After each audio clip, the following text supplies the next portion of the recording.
നമസ്കാരം. ഈ ഓണക്കാലത്ത് നിരവധി പ്രോഗ്രാമുകൾ നമ്മൾ കണ്ടുകൊണ്ടിരിക്കുകയാണ്. നിരവധി താരങ്ങൾ അവരുടെ സിനിമാ വിശേഷങ്ങളും ഓണവിശേഷങ്ങളും ഒക്കെ പങ്കുവെക്കാൻ എത്തിയിട്ടുമുണ്ട്. മലയാള സിനിമയിലേക്ക് നായിക നിരയിലേക്ക് തന്നെ എത്തിയിരിക്കുന്ന വളരെ ശാലീന സുന്ദരിയായ ഒരു നായികയാണ് നമ്മൾ കാണാൻ പോകുന്നത്. വേറെ ആരുമല്ല, മാളവികയാണ് എൻ്റെ കൂടെ അതിഥിയായി എത്തിയിരിക്കുന്നത്. മാളവിക, നമസ്കാരം. ഓണാശംസകൾ. അതെ, അപ്പം എങ്ങനെയൊക്കെയാണ് ഓണമൊക്കെ എവിടം വരെ എത്തി? ഓണം നന്നായി പോകുന്നു. ഈ ഓണം കുറച്ച് സ്പെഷ്യലാണ്. കാരണം ഇപ്പൊ ഒരു ഫിലിം കഴിഞ്ഞേ ഉള്ളൂ. ഡഫേദാർ എന്നാണ് ചിത്രത്തിന്റെ പേര്. അപ്പോ ഓണം കഴിയുമ്പോഴേക്കും അത് റിലീസ് ഉണ്ടാവും. അപ്പോ അങ്ങനെയാണ്. ഈ ഓണത്തിന് ശരിക്കും പറഞ്ഞ ഒരു ഡബിൾ സന്തോഷമാണ് അല്ലേ? ഓണാഘോഷം പ്ലസ് സിനിമ റിലീസ് ആവുന്ന ഓണം ടൈം തന്നെയാണോ റിലീസും, അതോ ഓണം കഴിഞ്ഞ് നെക്സ്റ്റ് മന്ത് തന്നെ ഉണ്ടാവും? ഓക്കെ. അപ്പൊ ഓണാഘോഷങ്ങളൊക്കെ എവിടം വരെയായി? ഓണാഘോഷം എന്ന് വെച്ച് കഴിഞ്ഞാൽ എന്റെ അച്ഛൻ ചെന്നൈയിലാണ്, ഏട്ടൻ US പഠിക്കുകയാണ്. ഇപ്പൊ തൃശ്ശൂർ ഞാനും അമ്മയും മുത്തശ്ശൻ മാത്രമേ ഉള്ളൂ. അപ്പൊ നമ്മുടെ ചെറിയ രീതിയിൽ ഓണത്തിലോട്ട് പോയി. അപ്പം ശരിക്കും പറഞ്ഞ ഒരു ചൈൽഡ് ആർട്ടിസ്റ്റ് ആയിട്ട് തന്നെ മാളവിക വന്നു. ശരിക്കും കുട്ടിക്കാലത്തെ ഒരു ഓണാഘോഷങ്ങളൊക്കെ ഉണ്ടാവുമല്ലോ. ശരിക്കും ആ ടൈം മുതലേ സാധാരണ എല്ലാവരും ഒരു സിനിമയിൽ എത്തിക്കഴിഞ്ഞ് ഒരു ഇത്രയും വലുതായി കഴിഞ്ഞിട്ടൊക്കെ ചൈൽഡ് ആർട്ടിസ്റ്റ് മുതലേ സിനിമയിലൊക്കെ ഉണ്ട്. ആ ടൈം മുതലേ ഓണാഘോഷം സിനിമയുമായിട്ട് തന്നെ അല്ലേ ബന്ധപ്പെട്ടൊക്കെ പോയിട്ടുണ്ട്. സോ ഒരു നൊസ്റ്റാൾജിക് അങ്ങനെയൊക്കെ ഒരുപാട് മെമ്മറീസ് ഒക്കെ ഉണ്ടാവുമല്ലോ മാളവികയ്ക്ക്. ഡെഫിനറ്റ്ലി അങ്ങനെ എന്റെ ഓണം എന്ന് വെച്ച് കഴിഞ്ഞാൽ ഇതേപോലെ തന്നെ അമ്മൂമ്മയുള്ള സമയത്തൊക്കെ തറവാട്ടിലെ സദ്യ, പൂക്കളിടുക അങ്ങനെയൊക്കെ ഉണ്ടായിരുന്നു. പിന്നെ അമ്മൂമ്മ ഇപ്പൊ ഇല്ല. അപ്പൊ അതിനുശേഷം അമ്മൂമ്മ ഇല്ലാത്തപ്പോ പിന്നെ ഓണം ചുരുങ്ങിപ്പോയി. നമ്മൾ അങ്ങനെ സെലിബ്രേറ്റ് ചെയ്യാ, അങ്ങനെ സദ്യ ഉണ്ടോ? ഓണസദ്യ എന്തായാലും ഉണ്ടാവും. കോംപ്രമൈസ് ഇല്ല കാര്യത്തിൽ. അങ്ങനെ അപ്പൊ പൂക്കളിടുക അങ്ങനെ ഒന്നും ചെറുതായിട്ട് കുഞ്ഞത് ഫ്ലാറ്റിന്റെ മുമ്പിൽ അങ്ങനെ ഇടും എന്നല്ലാതെ വലുതായിട്ടൊന്നും ആഘോഷിക്കാറില്ല. അച്ഛന്റെ അടുത്ത് പോവും. അച്ഛൻ ചെന്നൈയിലാണുള്ളത്. ചെന്നൈ പോവും. ഓണം വെക്കേഷൻ ആകുമ്പോ അങ്ങോട്ട് പോവും അല്ലെങ്കിൽ അച്ഛൻ ഇങ്ങോട്ട് വരും. അങ്ങനെ സത്യം പറഞ്ഞാൽ ഞാൻ ഇവിടെ ആദ്യം വന്നപ്പോ കണ്ട ഒരു കാര്യം എന്ന് പറഞ്ഞാൽ ഇവിടുത്തെ ട്രോഫീസും പ്രൈസും മൊമെന്റോസും കാര്യങ്ങളൊക്കെയാണ് ഏറ്റവും കൂടുതൽ ഇവിടെ അതാണ്. അപ്പം സ്കൂൾ ടൈമിലൊക്കെ എങ്ങനെയായിരുന്നു? കുറച്ച് റിസർവ്ഡ് ആയിരുന്നോ അതോ ഭയങ്കര ആക്റ്റീവ് ആയിരുന്നോ? റിസർവ്ഡ് ആയിരുന്നു വെച്ച് കഴിഞ്ഞാൽ കുഞ്ഞിലെ മുതല് ഈ അഭിനയിക്കുന്നതുകൊണ്ട് സ്കൂളിൽ നമ്മൾ അധികം എത്തിച്ചേരുന്നത് കുറച്ച് കുറവാണ്. പക്ഷെ പോവാറുണ്ട്. അപ്പൊ അങ്ങനെ കോമ്പറ്റീഷൻസ് ആ സമയം മുതലേ സിനിമകളിലോട്ട് എൻട്രി ചെയ്തത് കൊണ്ട് എനിക്ക് സ്കൂൾ ടൈം ഒക്കെ കുറച്ചൊന്ന് ചൈൽഡ്ഹുഡ് മുതലുള്ള കാരണം ഫസ്റ്റ് സ്റ്റാൻഡേർഡിലാണ് കറുത്തപക്ഷികൾ. ആ ഒരു ടൈമിലാണ് എസ് യുവർ ഓണർ, മായ ബസാർ ഷിക്കാർ, ആ ഫസ്റ്റ് സ്റ്റാൻഡേർഡ് ആ ഒരു സമയത്താണ് ഒരുപാട് ചിത്രങ്ങൾ ചെയ്തിരിക്കുന്നത്. അപ്പൊ സ്കൂൾ ടൈമും സ്കൂൾ ഡേയ്സും സ്കൂൾ ഫ്രണ്ട്സും ഒക്കെ കുറച്ചൊന്ന് മിസ്സിങ് വന്ന പോലുള്ള ഇല്ല. പക്ഷെ ഇപ്പോ 9th 10th അങ്ങനെ ഞാൻ കുറച്ച് ബ്രേക്കിന് ശേഷമാണ് പിന്നെ 9th അക്കൽദാമയിലെ പെണ്ണ് പറഞ്ഞിട്ടൊരു മൂവി ചെയ്തു. അതിനുശേഷം ഇപ്പൊ +2 ഞാൻ ചെയ്യുന്നത്. അപ്പം ഇപ്പോഴും ആ സ്കൂൾ ടൈമിലൊക്കെ ഉള്ള ഒരു നൊസ്റ്റാൾജിക് ഓണം സെലിബ്രേഷൻസ് അതൊക്കെ സ്കൂൾ ടൈമിൽ ഓണമാണ് നമ്മൾ ആക്ച്വലി എന്റെ പ്രായത്തിലുള്ള എന്റെ ഫ്രണ്ട്സ് ഒക്കെ ശരിക്കും സെലിബ്രേറ്റ് ചെയ്യുന്നത്. അപ്പോഴാണ് ഓണ പൂക്കള മത്സരം, ആര് ഫസ്റ്റ്, അപ്പുറത്തെ കോമ്പറ്റീഷൻ ആണല്ലോ ഫുള്ള് അല്ലേ, ആർക്കാണ് ഫസ്റ്റ് വരാ. അപ്പൊ എപ്പോഴും നമ്മുടെ ക്ലാസ് ഫസ്റ്റ് ആവണമെന്നാണല്ലോ. അപ്പൊ ഡിസൈൻ ഒന്നും ഓർമ്മ ഉണ്ടാവില്ല, എന്താ പൂക്കൾ ഇടണ്ടെന്നൊന്നും. ഇന്ന ടൈമിൽ കംപ്ലീറ്റ് ആണ്. അപ്പൊ ഇങ്ങനെ ഓരോരുത്തരെ വിടും അപ്പുറത്തെ ക്ലാസ്സിൽ ഡിസൈൻ കോപ്പി അടിക്കാൻ അങ്ങനെ അതൊക്കെ ഉണ്ടല്ലേ. അപ്പോഴേക്കും പക്ഷെ അവര് നമ്മളെക്കാട്ടും പുലികളാണല്ലോ, അവരെല്ലാം മറച്ചു പൂട്ടി വെച്ച്. അപ്പൊ അങ്ങനെ അത് കഴിഞ്ഞ ഓണസദ്യ, അത് കഴിഞ്ഞ വടംവലി, കോമ്പറ്റീഷൻസ് ഒക്കെ ഉണ്ടാവും. അതിനുള്ള ഒരു ഹെൽത്ത് നമ്മള് കൈയടിക്കാൻ മാത്രം, ബാക്കി എല്ലാരും വിട്ടോളൂ. അങ്ങനെ അപ്പം ശരിക്കും ആ ഒരു ടൈമിൽ എന്തെങ്കിലും അങ്ങനെ ഭയങ്കര മറക്കാൻ പറ്റാത്ത ഒരു മെമ്മറീസ് എന്തെങ്കിലും ഒക്കെ ഉണ്ടോ അങ്ങനെ ആ ഒരു സ്കൂൾ ടൈമിലും? ഇപ്പോഴും ആ ഫ്രണ്ട്സുമായിട്ടൊക്കെ ഇപ്പോഴും കീപ്പ് ഇൻ ടച്ച് ആണോ? അതോ കീപ്പ് ഇൻ ടച്ച് ഞാനിപ്പോ +2 പഠിച്ചുകൊണ്ടിരിക്കുകയാണ്. അപ്പൊ ആ സ്കൂൾ ഫ്രണ്ട്സ് തന്നെയാണ് ഇപ്പോഴും? ഇല്ല, ഞാൻ 10th വരെ ഭവൻസിലായിരുന്നു, ഭാരതീയ വിദ്യാഭ്യാസം. അത് കഴിഞ്ഞപ്പോ ഞാൻ സ്റ്റേറ്റിലേക്ക് മാറി. കാരണം എനിക്ക് വേണ്ടിയിരുന്നത് ഹ്യൂമാനിറ്റീസ് ആയിരുന്നു. ഹ്യൂമാനിറ്റീസ് സ്ട്രീം ഞാൻ ഭവൻസിലില്ല. അപ്പൊ അത് കാരണം ഞാനിപ്പോ സ്റ്റേറ്റിലേക്ക് മാറി, വിവേകോദയത്തിലാണ് പഠിക്കണം. ഓക്കെ. അപ്പം എനിക്ക് ആ ഒരു മൂവീസ് ഒക്കെ കഴിഞ്ഞതിന് ശേഷം ഒരു ബ്രേക്ക് വന്നു. അത് ഇനിയും പഠിത്തത്തിലോട്ട് ലിങ്ക് ചെയ്ത് 10th ഉം +2 ഒക്കെ ആയതുകൊണ്ട് ആ ഒരു ലിങ്കിലേക്ക് കണക്ട് ചെയ്ത് പോയതാണോ? അങ്ങനെയും പറയാം. കാരണം ഞാൻ 9th ഞങ്ങൾക്ക് ബോർഡ് എക്സാം ആയിരുന്നു, 10th ബോർഡ് എക്സാം ആയിരുന്നു. അപ്പോൾ വിചാരിച്ചു ഇനിയിപ്പോൾ കുറച്ച് ടൈം എടുത്ത് ടൈം അപ്പോൾ കുറച്ച് നല്ല സ്ക്രിപ്റ്റ് വരാണെങ്കിൽ ചെയ്യാം. അങ്ങനെ ബ്രേക്ക് എടുത്ത് അങ്ങനെ ബ്രേക്ക് വേണിച്ചെടുത്തതല്ല, അങ്ങനെ ബ്രേക്ക് വന്നതാണ്. വെയിറ്റ് ചെയ്ത് അങ്ങനെ. ഓക്കെ. അപ്പോൾ ആ ടൈമിൽ കൂടുതലും ഇൻവോൾവ് ആയി. ഞാൻ പറഞ്ഞിപ്പം നമ്മളിപ്പോൾ നേരത്തെ പറഞ്ഞു ആ സിനിമകൾ ചെയ്യുന്ന സമയത്ത് കുറച്ച് സ്കൂൾ ടൈമും കാര്യങ്ങളും ഒക്കെ കുറച്ചൊന്ന് മിസ്സായി. അപ്പോൾ പിന്നെ ഈ ഒരു ഷോർട്ട് ബ്രേക്കിന് അതെല്ലാം തിരിച്ചു പിടിച്ച് വീണ്ടും ആക്റ്റീവായോ? സ്കൂൾ ഗെയിംസിലും കോമ്പറ്റീഷൻസിനും ഒക്കെ പാർട്ടിസിപ്പേറ്റ് ചെയ്തു? സ്റ്റേറ്റിൽ വന്നപ്പോൾ നമുക്ക് സ്റ്റേറ്റ് യൂത്ത് ഫെസ്റ്റിവൽ ഉണ്ടല്ലോ, അതെ അത് ഭവൻസിൽ പഠിക്കുമ്പോൾ ഞാൻ കാണാൻ പോവായിരുന്നു. കാരണം ഞങ്ങൾക്ക് വെച്ചാൽ ഭവൻസ് മീറ്റ് മാത്രമുണ്ട്, ഭവൻസ് സ്കൂളുകൾ തമ്മിലുള്ള കോമ്പറ്റീഷൻസ് ഇല്ല. അത് ഭവൻസിന്റെ പ്രത്യേകത. ഭവൻസുകാർ മാത്രമേ കോമ്പറ്റ് ചെയ്യുള്ളൂ. പക്ഷെ സ്റ്റേറ്റിൽ അങ്ങനെയല്ല. സ്റ്റേറ്റിൽ കുറച്ചുകൂടെ രസം സ്റ്റേറ്റ് ലെവലാകുമ്പോ അതൊരു സ്പിരിറ്റാണ്.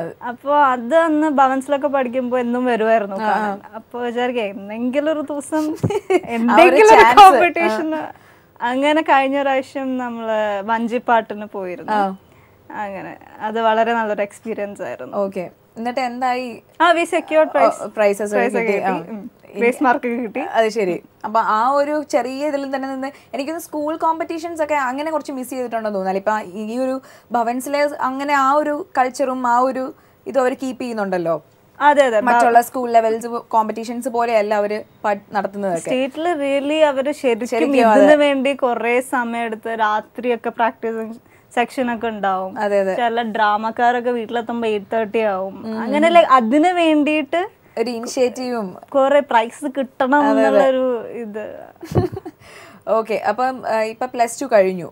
ഇല്ല, നടന്നുകൊണ്ടിരിക്കുകയാണ്. ഓക്കെ. അപ്പം ശരിക്കും ഇപ്പൊ ആ ഉള്ള ഒരു ടൈമിൽ ഇനിയിപ്പം ഈ ഓണം സെലിബ്രേഷൻസും കാര്യങ്ങളും ഒക്കെ ഇപ്പം സ്റ്റാർട്ടപ്പ് ചെയ്യാനുള്ള ഇത് ഉണ്ടാവുമല്ലോ. ഇപ്പൊ എന്തായാലും എക്സാം ആണ്, പിന്നെ അതിന്റെ കൂടെ തന്നെ ഈ ഞങ്ങൾക്ക് ഈ ഓണം സെലിബ്രേഷൻ കൂടുതൽ സ്പെഷ്യൽ ആവാൻ കാരണം ഈ അതുവരെയുള്ള ഒരു എക്സാം ഉണ്ട്, ഓണപരീക്ഷ എന്ന് പറയുന്ന സംഭവം. അത് ഈ കഴിഞ്ഞോ? കഴിഞ്ഞ പിറ്റേ ദിവസമാണ് സെലിബ്രേഷൻ. അത് നമ്മൾ തകർക്കും. കാരണം ഇത്രയും എക്സാം കഴിഞ്ഞിട്ടുണ്ടായോണ്ട് ഭയങ്കര റിലാക്സേഷൻ. ഇത്രയും ദിവസത്തെ പേടിയും എന്തായിരിക്കും എക്സാം, അതൊക്കെ നമ്മൾ തീർക്കുന്ന ഈ ഓണം സെലിബ്രേഷൻ. ഭയങ്കര പഠിപ്പിച്ചിട്ടാണോ മാളവിക? പഠിപ്പിച്ചിട്ടൊന്നുമല്ല, തട്ടിമുട്ടിയൊക്കെ പാസ് ചെയ്ത് പോണു.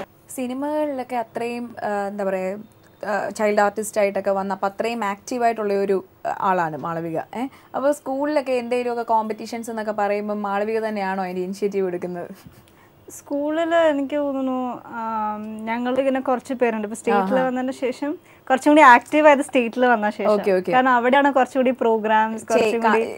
ഞങ്ങൾ പിന്നെ ഹ്യൂമാനിറ്റീസ് ബാച്ച് ആയ കാരണം ഞങ്ങൾ ഉണ്ടാവും എന്തിനും ആദ്യം. ഞങ്ങൾ ഹ്യൂമാനിറ്റീസ്, ഞങ്ങൾക്ക് ഗാന്ധിയൻ സ്റ്റഡീസ് പറഞ്ഞൊരു വേറൊരു സ്ട്രീം ഉണ്ട്. അപ്പോൾ ഹ്യൂമാനിറ്റീസ് കമ്മ്യൂണിക്കേറ്റീവ് ഇംഗ്ലീഷ് ആണ് ഞാൻ എടുത്തിരിക്കുന്നത്. അപ്പൊ എന്തുണ്ടെങ്കിലും ഞങ്ങൾ കുറച്ച് പേരുണ്ടാവും ആദ്യം എല്ലാത്തിനും പ്രോഗ്രാം, അത് ചെയ്യാൻ, ഗാന്ധിയൻ ഡേ അല്ലെങ്കിൽ ഗാന്ധി ജയന്തിക്ക് അത് ചെയ്യാൻ ഇത് ചെയ്യാൻ, എല്ലാത്തിനും ആക്റ്റീവായിട്ട് ഫ്രണ്ട്സ് തന്നെ കാണും. അതുപോലെ തന്നെ ഇപ്പൊ വീട്ടിലെ ഈ ഹ്യൂമാനിറ്റീസ് എന്താണ്, അതിലേക്കൊരു സ്ട്രീമിലേക്ക് പോയി? എനിക്ക് ഡോക്ടർ ആവാൻ താല്പര്യമില്ല, എഞ്ചിനീയർ ആവാൻ താല്പര്യമില്ല, എനിക്ക് ഇതിനൊന്നും താല്പര്യമില്ല. കാരണം ഇതൊക്കെ എല്ലാവരും ആവുന്നല്ലേ. അപ്പൊ ഹ്യൂമാനിറ്റീസ് കുറച്ച് നമ്മൾ വെറൈറ്റി ആണ്. മാത്രമല്ല ഹ്യൂമാനിറ്റീസ് എന്ന് വെച്ച് കഴിഞ്ഞാൽ എളുപ്പമാണ് കുറച്ചും കൂടി. ഇപ്പൊ ഞാൻ ഒരുപാട് വായിക്കാനൊക്കെ ഒരുപാട് ഇഷ്ടമുള്ള ഒരു അത്ര അധികം അത്ര വെച്ചാ ഒരു പുസ്തക പുഴുവല്ല, ഇങ്ങനെ എന്നേരം വായിക്കുന്ന ആളല്ല. പക്ഷെ മാത്രം നോക്കി അങ്ങനെ ഇല്ല, ഇതിങ്ങനെ വെറുതെ എഴുതി നമ്മള് അങ്ങനെ. അപ്പോ ഹ്യൂമാനിറ്റീസ് ഇപ്പോ ക്ലാസ് കുറച്ച് മിസ്സായാലും നമുക്ക് കുഴപ്പമില്ല. മറ്റേത് പ്രാക്ടിക്കൽസ് ഉണ്ടാവും, പ്രാക്ടിക്കൽ മിസ്സായ പിന്നെ ബേസിക്കലി ഒരു മടി കാരണമാണ്. അങ്ങനെയല്ല, കുറച്ച് ലേശം ലൈറ്റ് ആയിട്ട്. ഓക്കെ. അപ്പോൾ ഈ വീട്ടിലെ കാര്യം ഇപ്പം ഫാമിലിയിൽ ഇപ്പം ശരിക്കും പറഞ്ഞാൽ ആരെങ്കിലും ഒരാളുണ്ടാവും, ഒരു മെമ്പർ ഉണ്ടാവും എപ്പോഴും ഭയങ്കര ആക്റ്റീവായിട്ട്.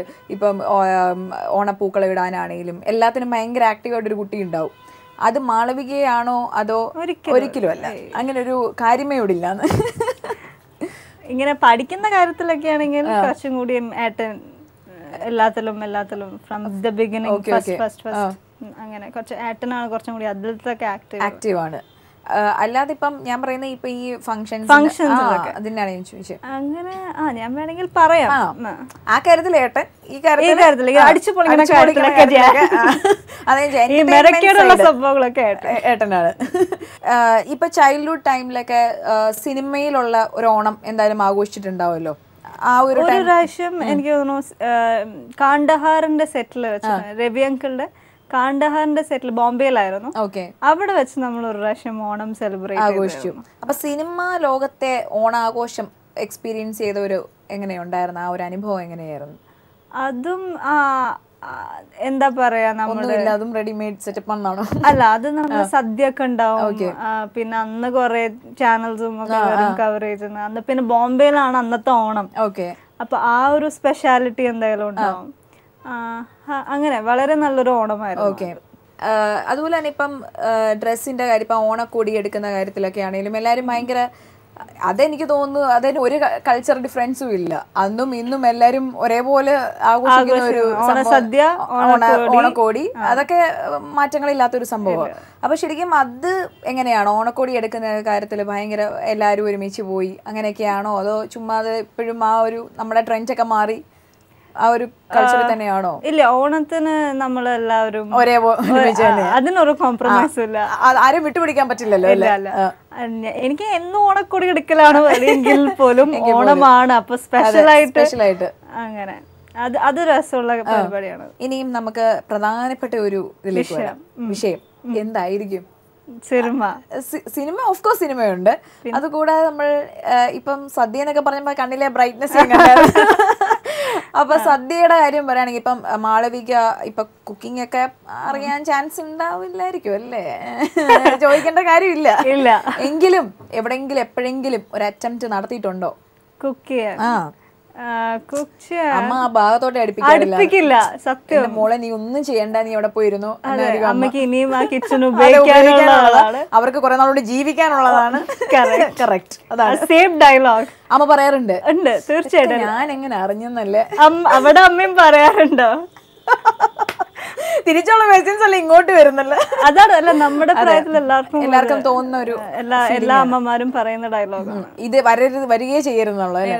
അപ്പൊ എപ്പോഴെങ്കിലും ഒരു ആഗ്രഹം തോന്നിയിട്ടുണ്ടോ, ഷോ നിന്ന് പരീക്ഷിച്ച് നോക്കിയാലോ എന്നൊക്കെയാണ്? അങ്ങനെ തോന്നാറുണ്ട്. പക്ഷെ എനിക്ക് ആരെങ്കിലും വേണം, ഞാൻ ഉണ്ടാക്കിയ സംഭവം കഴിക്കാൻ ആരെങ്കിലും, അതിനാരും തയ്യാറാകുന്നില്ല. ഇന്ന് എന്തായാലും ഞാൻ പറഞ്ഞു പോകുന്നുണ്ട്, ഈ ഓണത്തിന് ഒന്ന് പരീക്ഷിപ്പിക്കണം എന്തെങ്കിലും ഒന്ന്, ഒരു പായസം ട്രൈ ചെയ്യാൻ തീരുമാനിച്ചിട്ടുണ്ട് ഈ ഓണത്തിന്. എന്താവോ അല്ലെ, മനസ്സിലൊരു ഡിഷ് ഉണ്ടാവുമല്ലോ, എന്തെങ്കിലും ഒന്ന് ഉണ്ടാക്കണം, ഓണത്തിനൊന്ന് പരീക്ഷിച്ചാ കൊള്ളാം എന്നൊക്കെയുള്ള ഒരു പായസമാവാം. ചിലപ്പം പായസം തന്നെയാണ്. മധുരത്തിനോടൊക്കെ ഭയങ്കര മധുരം ഇഷ്ടമാണ്, പക്ഷെ അങ്ങനെ വലുതായിട്ട് ഇങ്ങനെ ഭയങ്കര മധുരം ഇഷ്ടമല്ല. ശരിക്കും മാളവിക ആസ് എ പേഴ്സൺ എങ്ങനെയാണ്? ഞാൻ ഇപ്പൊ മനസ്സിലായില്ലേ ഏകദേശം? ഭയങ്കര ഫ്രണ്ട്ലി ആണ്, ഭയങ്കര ടോക്കറ്റീവ് ആണ്, അങ്ങനെ സ്മാർട്ട് ആണ്, കുറച്ച് റിസർവ്ഡ് ആണ്. എന്നുവെച്ചാൽ പരിചയപ്പെട്ട് വരാൻ കുറച്ച് ടൈം എടുക്കും, കുറച്ച് മനസ്സിലാക്കാൻ കുറച്ച് ടൈം എടുക്കും. ആ ഒരു ഗ്യാപ്പ് ഉണ്ടാവും. മനസ്സിലാക്കി കഴിഞ്ഞാൽ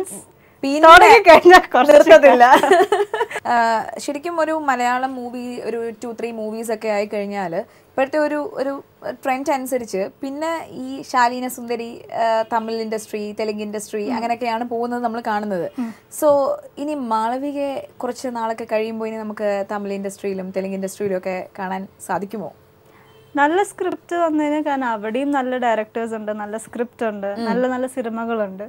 അപ്പോൾ തീർച്ചയായിട്ടും നല്ല സ്ക്രിപ്റ്റ് വരാണെങ്കിൽ എന്തായാലും ഡെഫിനറ്റ്ലി ചെയ്യുമായിരിക്കും. ഞാൻ അതിനെപ്പറ്റി ഇപ്പോൾ ഡീറ്റെയിൽ ആയിട്ട് ചിന്തിച്ചിട്ടില്ല, ബട്ട് അറിയില്ല. സാധാരണ ഓണത്തിനൊക്കെ ഭയങ്കര ഒരുപാട് കളികൾ നമ്മൾ പ്ലാൻ ചെയ്യാറുണ്ട് അല്ലേ? പക്ഷേ ഈ പ്രാവശ്യം ഓണത്തിന് നമ്മൾ വളരെ ഡിഫറെൻ്റ് ആയിട്ടാണ് ഒരു റാപ്പിഡ് സെഗ്മെൻറ്റ് പോലെയൊക്കെ നമ്മൾ പ്ലാൻ ചെയ്യുന്നുണ്ട്. സോ നമുക്ക് റാപ്പിഡിലേക്ക് പോയാലോ? അപ്പോൾ നമുക്ക് ആദ്യത്തെ ചോദ്യത്തിലേക്ക് പോവാം അല്ലേ? ചോദ്യമല്ല, ഭയങ്കര നോർമൽ ഒരു ചാറ്റ് നമ്മൾ തമ്മിലുള്ള അല്ലേ? മാവേലി ഇപ്പൊ ഓണത്തിന് എന്തായാലും കേരളത്തിൽ വരുമല്ലോ അല്ലേ? വരും. അപ്പം മാളവികയുടെ വീട്ടിൽ വരുമോ മാളവികയെ കാണാനായിട്ട്? അപ്പം മാവേലി അന്ന് മാളവികയെ മീറ്റ് ചെയ്യുമ്പോൾ ഒരു സൂപ്പർ നാച്ചുറൽ പവർ മാളവികയ്ക്ക് തരികയാണ്. എന്നിട്ട് പറയാണ് 3 സ്ഥലങ്ങൾ എവിടെ വേണമെങ്കിലും പോയിട്ട് വരാം, ഏതായിരിക്കും ആ 3 സ്ഥലങ്ങൾ ചൂസ് ചെയ്യുന്നത്? US. ഓക്കെ, ചേട്ടൻ എവിടെയാണെന്ന് തോന്നുന്നു. ചേട്ടനൊരു സർപ്രൈസ്. പിന്നെ സ്വിറ്റ്സർലാൻഡ്. Okay, London. അപ്പൊ ഇതൊക്കെയാണ് ഡ്രീം പ്ലേസസ് അല്ലേ? പെട്ടെന്ന്. ഓക്കെ, ശരി.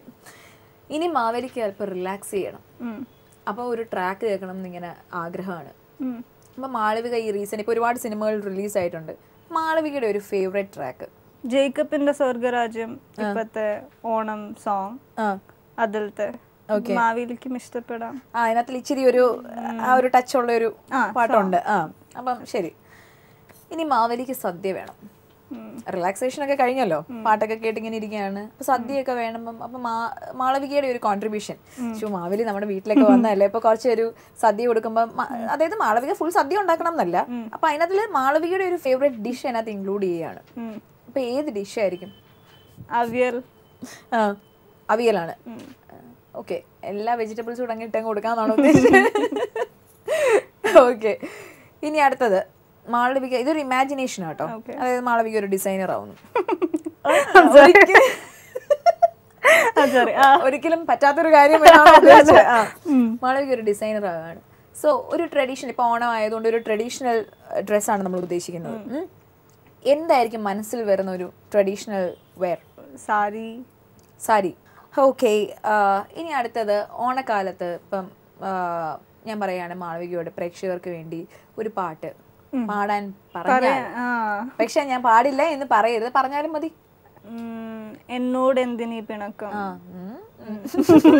അതിഷ്ടമാണ്. പിന്നെ എന്ന് വരും നീ, അങ്ങനത്തെ പഴയ സോങ്സ് ഒക്കെ കുറച്ച് ഇഷ്ടം. ഭയങ്കര ശാന്തസുന്ദരമായ മെലഡി സോങ്സ് ഒക്കെ കേട്ട് ഇങ്ങനെ റിലാക്സ്ഡ് ആയിട്ടിരിക്കുന്ന ഒരു പാവ ശാലീന സുന്ദരിയാണ്. ഓക്കെ, ഇപ്പം പ്രേക്ഷകർക്ക് എല്ലാവർക്കും അറിയാം മാളവിക ഒരു ആക്ട്രസ് ആണ്, ചൈൽഡ് ആർട്ടിസ്റ്റ് ആയിരുന്നു, ഇപ്പം വേറെ സിനിമകളിലൊക്കെ വന്നു, എല്ലാം ആ കാര്യങ്ങളൊക്കെ എല്ലാവർക്കും അറിയാം. ഇതല്ലാതെ എക്സ്ട്രാ 2 ടാലൻസ്, പ്രേക്ഷകരറിയാത്ത മാളവികയിലുള്ള 2 എക്സ്ട്രാ ടാലൻസ് എന്തൊക്കെയാണ്? ഡാൻസ്. അതുണ്ടല്ലോ. അല്ലാതെ അല്ലല്ല, ഡാൻസ്. ശരി, പിന്നെ ഡാൻസർ ആണ്, പാട്ട് പാടും, മതി. പിന്നെ അത്യാവശ്യം ഇങ്ങനെ കുറച്ചൊക്കെ എക്സ്ട്രാ 2 ടാലൻസ് കൂടുതൽ വരയ്ക്കുന്നൊക്കെ ഉണ്ട്. ഓക്കെ, അപ്പൊ ഞാൻ പറഞ്ഞ മുമ്പ് ആ ഡിസൈനറുടെ ഒരു സ്കോപ്പ് ഒക്കെ കാണുന്നുണ്ട് കേട്ടോ. ലൈറ്റ് ആയിട്ട് ഡിസൈനർക്ക് ഭയങ്കര വരയ്ക്കുന്നുണ്ട്, പിന്നെ ഭയങ്കരമായിട്ട് വരയ്ക്കും. എനിക്ക് ഇല്ല, അത്രയും വർഷമായിട്ടില്ല. അപ്പൊ എന്തായാലും വളരെ സിമ്പിൾ ആയിട്ടുള്ള എന്റെ ചോദ്യങ്ങൾക്ക് വളരെ ഭയങ്കര ബ്രില്യന്റ് ആയിട്ടൊക്കെ ഉത്തരങ്ങളൊക്കെ പറഞ്ഞു പോയി. അപ്പം ഓണവിശേഷങ്ങളായി, സിനിമാ വിശേഷങ്ങളായി, ലൈറ്റ് ആയിട്ടുള്ള ഓണക്കളിയായി അല്ലേ? ഹാപ്പി അല്ലേ? ഹാപ്പി. അപ്പൊ ഇനി ഒരു സദ്യ കഴിച്ച ഫീൽ ഉണ്ടല്ലേ? എനിക്കും അതെ, എനിക്കും നിറയും. അപ്പൊ ഇനി നമുക്ക് ഓണ ആശംസകളാണ് നമുക്ക് പ്രേക്ഷകരോട് പറയാനുള്ളത്. അപ്പോൾ ഇനി വരാൻ പോകുന്ന എൻ്റെ ചിത്രത്തിൻ്റെ പേര് ഡഫേദാർ, നേരത്തെ ഞങ്ങൾ പറഞ്ഞു. അപ്പോൾ തീർച്ചയായിട്ടും എല്ലാവരും തിയേറ്ററിൽ തന്നെ പോയി കാണാം. ഒപ്പം തന്നെ ഈ ഓണം എല്ലാവർക്കും എല്ലാവിധ ഐശ്വര്യങ്ങളും നൽകട്ടെ. എല്ലാവരും ഓണം അടിച്ചു പൊളിക്കുക. എല്ലാവർക്കും എൻ്റെ ഹൃദയം നിറഞ്ഞ ഓണാശംസകൾ. And you too happy Onam. Thank you so much. മാളവികയ്ക്കും ഫാമിലി മെമ്പേഴ്സിനും എല്ലാവർക്കും ഞങ്ങളുടെ എല്ലാവരുടെയും വക ഓണാശംസ.